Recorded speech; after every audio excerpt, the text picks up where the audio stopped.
First Premier League tactical analysis of the season, and God, it feels good to be back in the hot seat. And we are doing West Ham versus Aston Villa at the London Stadium, which featured the first match in the managerial reign of Julian Lopetegui for West Ham. Massive amount of change, as you can see by the lineups on the screen. A couple new signings, in fact, two new signings, plenty more that made appearances off the bench, and I'm sure change that will happen throughout the season against the established Unai Emery Aston Villa side. A really good test. These two tipped to have really good seasons. Aston Villa obviously competing in Champions League for the first time in donkeys. West Ham on this new regime that was supposed to bring more success and a higher brand and a higher quality of football to the London Stadium. And this felt like the game of the day to analyse in terms of what was a competitive match and a lot to think about and a lot to speak about. How are Aston Villa going to respond to the success in the first season? Were they just going to be a one-season wonder? And have West Ham really improved? And without further ado, I'll just get into the nitty-gritty of it. First, we're going to go over the West Ham attacking shape. West Ham's original shape would start off looking a little bit like this. The 2-3-2-3 with Rodriguez sitting in between the two fullbacks who would split wide, the centre-backs comfortable on the ball, Souček and Paquetá operating a little higher up against Antonio, with Bowen and Kudus in the wide areas. But what would quickly change is these guys, and particularly in this game, Soufal, the fullbacks moving forward, which meant that Bowen and Kudus operated within the width of the Villa back four. They were narrow, they were close to Antonio, and it brought Matty Cash and Luca Dean inside. It meant Pau Torres and Konza were a lot more narrow, and it opened the flanks up to Emerson Palmieri and to Vladimir Soufal. And now what this left West Ham a little bit open at the back, what would happen is Guido Rodriguez would drop in between Mavropanos and Kilman to get on the ball and use his passing range, and you'd get Paquetá dropping into this position here in between the sort of defence and midfield zones in this area. Souček would operate a lot more narrow in the centre of the pitch, Kudus and Bowen occupying the half spaces. The fullbacks would take up positions where Guido Rodriguez especially could hit a long diagonal switch to the fullbacks to get them on the ball to play it over Aston Villa's shape. Typical 4-4-2 wasn't as high as we'd seen in previous years. We'd know how the Unai Emery high line works, and he wasn't implementing that. He could see that there was a transitional and a direct threat for West Ham, with Antonio running the channels and the pace and the power of Bowen and Kudus to attack those areas. So he sat off a little bit deeper.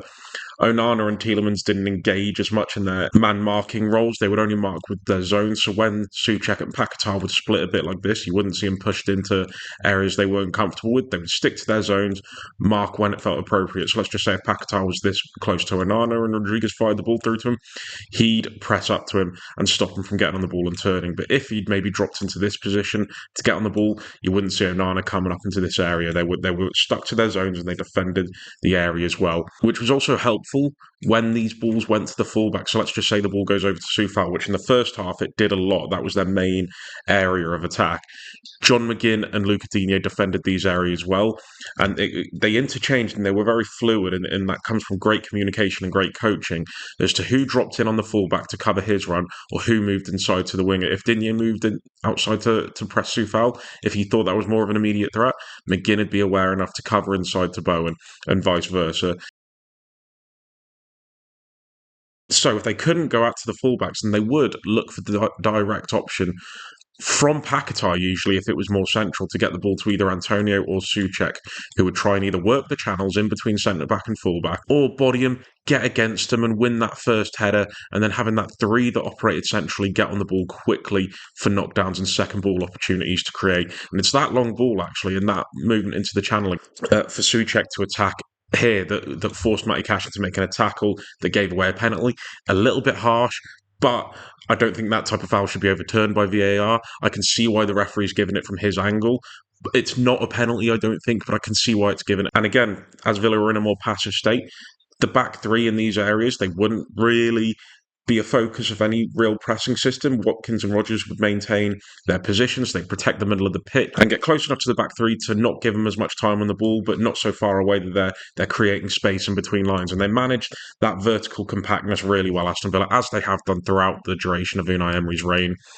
And I have to say, the narrow positioning of Kudus and Bowen in these areas didn't get the best out of him. Jared Bowen, especially, I thought was really poor throughout the 90. Kudus got better as the game wore on, which we'll cover in a second. I can only assume they were due to get on the ball more from the second ball opportunities when Antonio knocked it down, and it just didn't happen anywhere near enough. As I say, Villa, the way they keep that vertical compactness, really prevented the space for them to operate in. And I have to say, Onana and Tielemans formed a really solid base at the centre of that midfield, and I thought the back four defended really well. I thought Pau Torres had a fantastic game, making the tackles when he needed to, winning his duels, and just showing a full range of ball-winning capabilities on the ground and in the air, and you've got to give him credit for that. In the second half, they did change it a little bit, West Ham. Instead of building up on the right as much, they were building up on the left. And the way they were opening it up a little bit more on the left-hand side is instead of pushing up into this area here, Emerson was dropping a little bit deeper, which meant Rodriguez wasn't dropping into the back two, back three as much as he was, and it operated a bit more 3-2. And what that did was this brought Leon Bailey a bit further up to get closer to Emerson to make sure he couldn't have the free rein to attack the width. So as a result, it made Kudus more prone to maintaining the width on that left-hand side. And so there were cleaner passing lanes with Bailey pushed a little bit higher up the pitch with the positioning of Emerson, that Paquetá Rodriguez could find these passes into Kudus. And Kudus, when he had the free range to attack Matty Cash one-on-one, had a much better game. He showed some real moments of quality. He could have had an assist as well at the start of the second half with a lovely little Rabona cross. And with a bit more space to run at his plays, he wasn't stuck in that vertical compactness in the middle that Villa produced so well. And he showed his quality. I feel like this is still a work in progress, this West Ham side. But how did they change off the ball? As Aston Villa would start their original build-up phase, it would be in a 2-4-4. West Ham would press high, different to how it was under David Moyes, and they'd go 4-1-4-1 to start off with. And it would be Antonio marking the two centre-backs, whichever one was on the ball at the time. You'd get Souček and Paquetá up against Onana and Tielemans in these deeper areas. Kudus and Bowen a bit more narrow, but with a view to jump out to the fullbacks if they looked to receive the ball from a pass from the deeper players. And then you get Rodriguez operating between the defence and midfield line. But that would change and would alter slightly. So let's say Antonio going to press Pau Torres on the ball. If he switched it over to, that's the wrong person to move, if he switched it over to Ezri Konsa, then you'd get Lucas Paquetá coming to press. And as a result, you'd get Guido Rodriguez backing up the press, jumping onto Onana. So it would change into a 4-4-2 shape.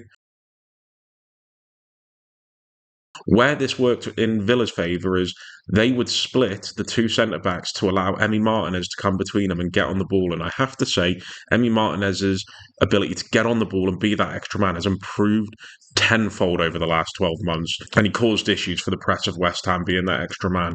And where this did fall apart a little bit for West Ham in terms of it was different then. They pressed high and they did really well.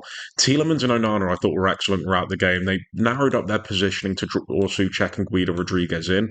And what this did was this forced the wide players in, so it created more space for the fullbacks to get on the ball, and it created a lot more space in between the defence and midfield line. And this defence isn't a defence that engages the players on the ball when it gets in between the lines. So typically you see these systems, and with Morgan Rogers being the one that will drop deep, you'd get the centre-back here engaging, jumping from his defensive line to stop him from getting on the ball.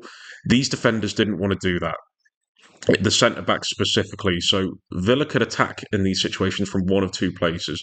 One would be with the extra man Martinez beating that initial press. They could fire the ball into Morgan Rogers, who would get on the ball, and he would use his amazing running power to start driving at that defence, forcing them back and getting to the edge of the box with the four attackers where he could create chances from there.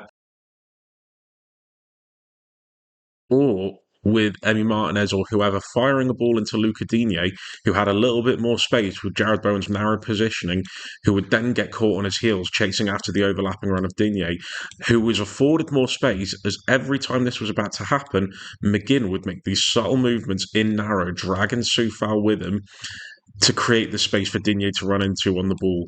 And Bowen and Soufal got caught time and time again through these movements, where I was very complimentary of the way McGinn and Digne worked off the ball. Soufal and Bowen didn't have that same relationship and ability to coexist with each other on the threat of Digne and McGinn on that left-hand side, and they got pulled apart. Lack of real clear communication, and they got opened up time and time again.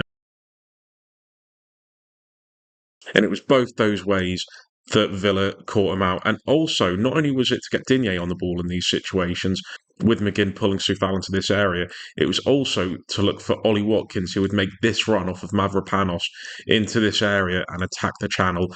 But to his credit, Mavropanos defended these situations really well, covered the channels, and prevented Watkins from getting any real clear sight of goal. He managed them really well, and you've got to give him credit for that because there were some defensive issues within this West Ham performance. I will say as well, Guido Rodriguez really struggled within these areas. Once the ball broke through into that midfield and defensive line, and he had the likes of Morgan Rogers running at him, he couldn't cope with the power, he couldn't cope with the pace and the quick play.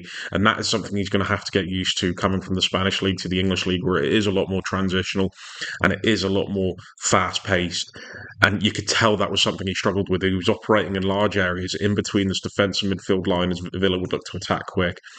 And that movement from Onana to Rogers and occupying that space in between the lines, you could tell it was a lot for him, and he struggled with it tremendously. I thought him and West Ham and Julian Lopetegui will have learnt a lot from this. But what was the shape like when Villa forced West Ham back? So when Villa pushed West Ham back, they were in their 3-2-4-1 shape, with Rodgers occupying the right 10 position, McGinn moving inside, allowing Luca Digne to attack the left-hand side, Bailey at right wing, Cash tucking in to form a back three with Konza and Torres. And Onana and Tielemans, I will say, in this game, very comfortable in these situations, taking the ball under pressure as the West Ham midfielders squeezed up to try and put pressure on him, held onto it well, always made the right decisions, always suckered the press in just enough towards them to create space for others. And West Ham were forced back into a 5-back, which meant that Paquetá dropped more into the midfield line as opposed to being up with Antonio, because of the overlapping run of Digne, allowing Soufal to move in more centrally and cover the run and the positioning of McGinn. What this did, though, was leave a lot of space on that left-hand side where Pau Torres could carry the ball further up, as Souček did not want to get dragged that wide in this area. He doesn't have the mobility to cover the wide areas.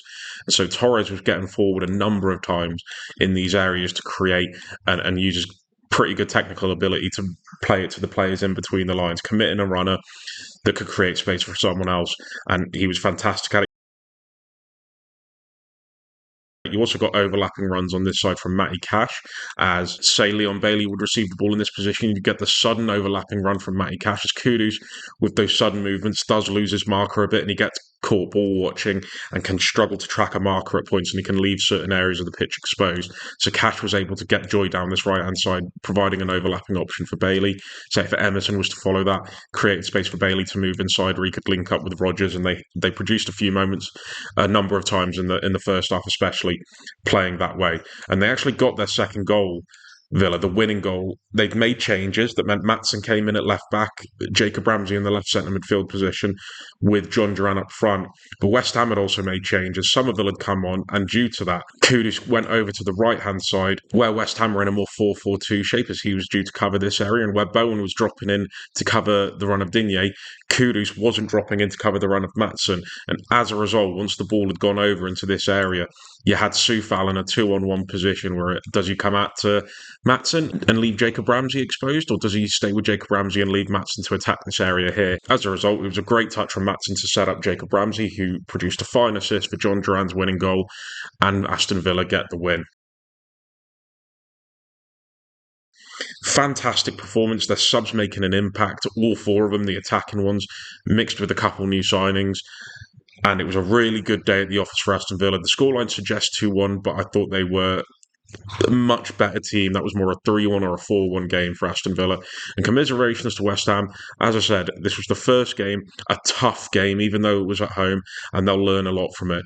But it's an unforgiving league, the Premier League, and Julian Lopetegui knows that from his experiences at Wolverhampton Wanderers, and as a result, we've got to see West Ham adapt and change something. Obviously, new signings to come in. You think Fulkrug will start, and that'll provide, I think, a better option for the system than Antonio offers. What they use with Bowen as well, because I thought Bowen in that more central position didn't suit the game whatsoever. Receiving it between the lines, it wasn't his game. You either need him out wide on the right where he could drive it as full back, or as a centre forward where he can pick his positioning well for crosses and get on the end of things and score goals. And he was doing neither. He just wasn't getting on the ball or affecting the game at all. And how they cope with teams running at him with pace and directness is something they need to address.